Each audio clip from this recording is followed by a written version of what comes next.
These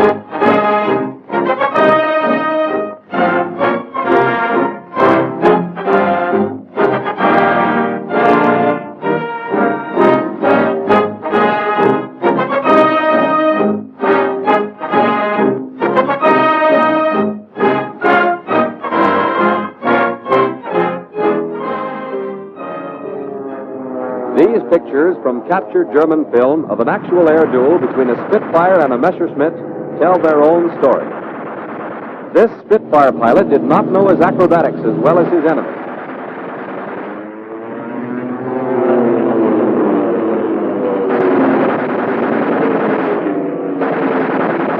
One brave Allied flyer will never have another chance to learn. It's too late to learn when you start playing for keeps. That's why acrobatics are essential to every military pilot. Here's an American pilot off to practice acrobatics. Let's see what he must remember to do. Before taking off in a dual-control airplane, the pilot must fasten the safety belt in the other cockpit, release the controls, and check the airplane for loose objects which might cause trouble. Then he enters his own cockpit and checks that. He fastens the safety belt, making sure that it is secure and snug. There he goes, ready to practice the maneuvers which someday may help him shoot down his enemy. Because altitude is lost during most maneuvers, the safe pilot will climb well above the established limit. Easiest to perform and fundamentally a basic maneuver on which more difficult acrobatics depend is the normal loop. When the loop is well done, the airplane outlines a nearly perfect circle in the sky.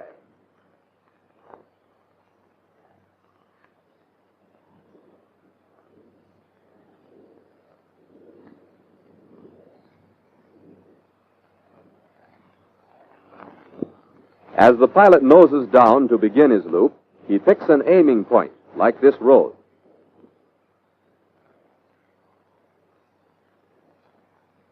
As he pulls up into his climb, he must keep his wings level and not fall off to either side.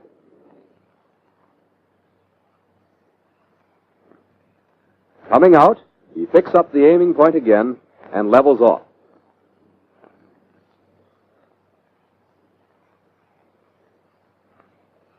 This time we are going to show you all the actions involved in making a loop. Pick an aiming point or any other definite object. Move the stick forward and open up the throttle for the dive. This dive gives the airplane the speed it needs. When the airplane is traveling fast enough, move the throttle to the full advanced position and ease way back on the stick. Keep it back to start climbing. Increased pressure on the stick keeps the airplane on the arc of the circle. When approaching the peak of the loop, we hold the picture to show the position of the wing against the horizon. This position must be checked until you're sure the airplane is level. As soon as the airplane starts down, when there is no danger of stalling, retard the throttle to keep the engine from over-revving. When coming out of the loop, the airplane must still be headed for the aiming point. Advance the throttle to climb to the original altitude, and then push the stick forward to resume normal flight. In performing the loop, here are the points of common errors. Failure to attain sufficient speed on the dive before the climb is started. Too much back pressure on the stick during the climb. This may lead to a stall. Retarding the throttle too early. This makes the airplane fall out of the loop. And lastly, errors in rudder use at any point in the loop. This results in failure to maintain the flight path in a vertical plane.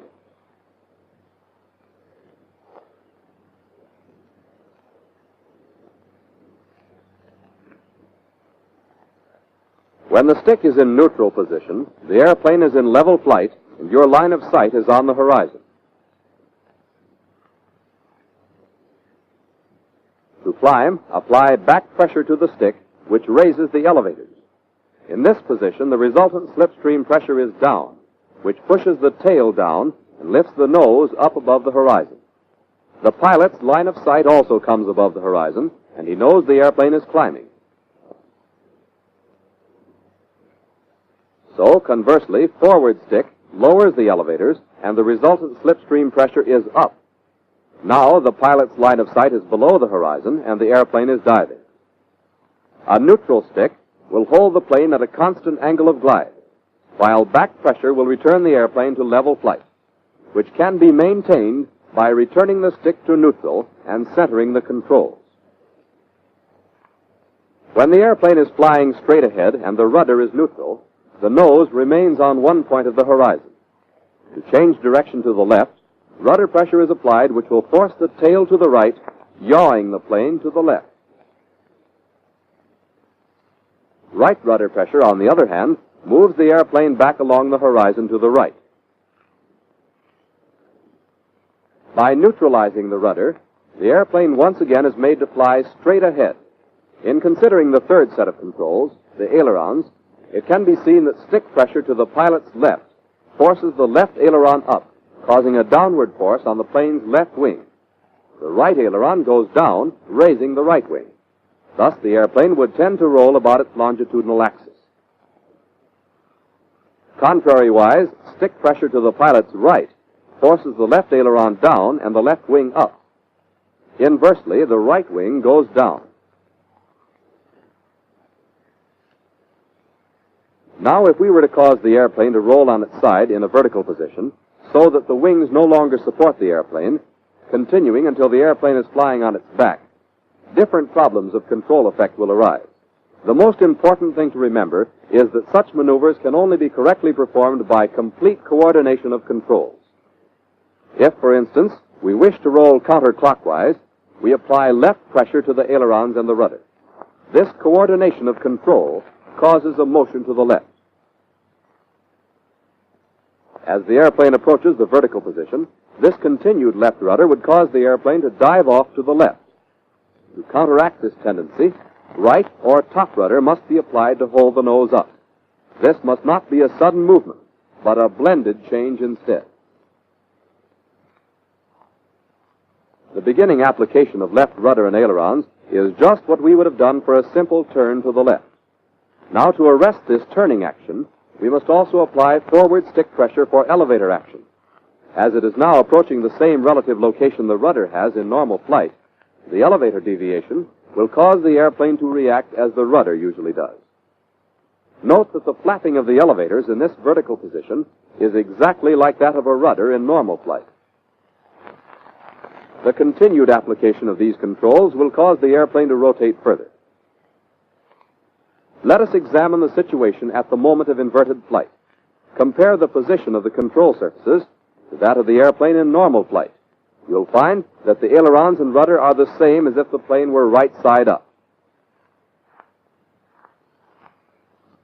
The elevators in this position serve now to keep the airplane from nosing down. But from the pilot's upside-down point of view, he is applying right rudder and forward stick. Let's continue our roll now. As the airplane approaches the vertical position again, once more top rudder must be applied, but now it is left rudder. At 90 degrees, the roll is nearing its completion, and you can see that the pilot uses left stick and rudder as he did at the start.